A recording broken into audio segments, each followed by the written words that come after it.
اس کے بعد کہہ رہے ہیں نمازی کے لباس کی شرطیں۔ نماز پڑھنے والے کے لباس کی 6 شرطیں ہیں۔ پاک ہو، مباح ہو،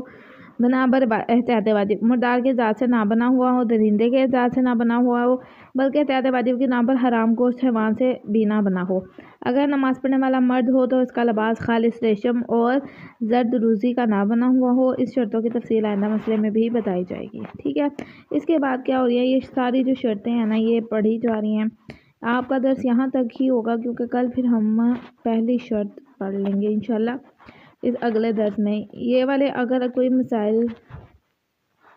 نہیں بلکہ ابھی تھوڑا ہی پڑھا ہے، ہم لوگ پڑھ لیتے ہیں تھوڑا سا۔ پہلی شرط میں کہہ رہے ہیں نماز پڑھنے والے کا لباس پاک ہونا ضروری ہے۔ اگر کوئی شخص حالت اختیار میں نجس بدن یا نجس لباس کے ساتھ نماز پڑھے تو اس کی نماز باطل ہے، ٹھیک ہے۔ اگر کوئی شخص مسائل دین سیکھنے میں اپنی کوتاہی کی وجہ سے نہ جانتا ہو کہ نجس بدن اور لباس کے ساتھ نماز باطل ہے، یا مثلاً یہ نہ جانتا ہو کہ منی نجس ہے، اس کے ساتھ نماز پڑھے تو احتیاط واجب کی بنا پر اس کی نماز کو دوبارہ پڑھے گا، اور اگر وقت گزر چکا ہو تو اس کی قضا کرے گا۔ یعنی جو ہے ایک عقلی بات ہے کہ اگر ایک انسان کو نہیں مسائل پتہ یا کچھ بھی ہے، جب اسے پتہ لگے تو پھر جو نماز پڑھی ہے اس کی دوبارہ قضا بھی ہوگی، اور اگر نئے وقت کو نہیں گزرا تو اسی ٹائم دوبارہ پڑھے گا۔ اگر کسی شخص کو یہ یقین ہو کہ اس کا بدن یا لباس نجس نہیں ہے، اس کے نجس ہونے کے بارے میں اسے نماز کے بعد پتہ چلے تو اس کی نماز صحیح ہے۔ اگر کوئی شخص یہ بھول جائے کہ اس کا بدن یا لباس نجس ہے اور اسے نماز کے دوران یا اس کے بعد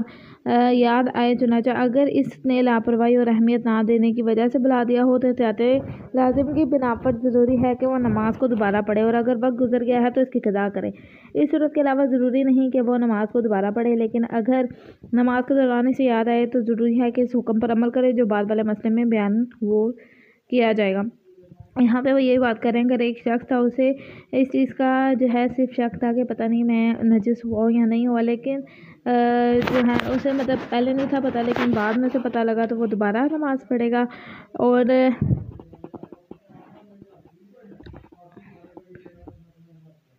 اگر اس نے لاپرواہی کیا یا کچھ تو پھر اگر وقت ہے تو پھر پڑھے گا، نہیں ہے تو پھر جو ہے اس کی قضا کرے گا۔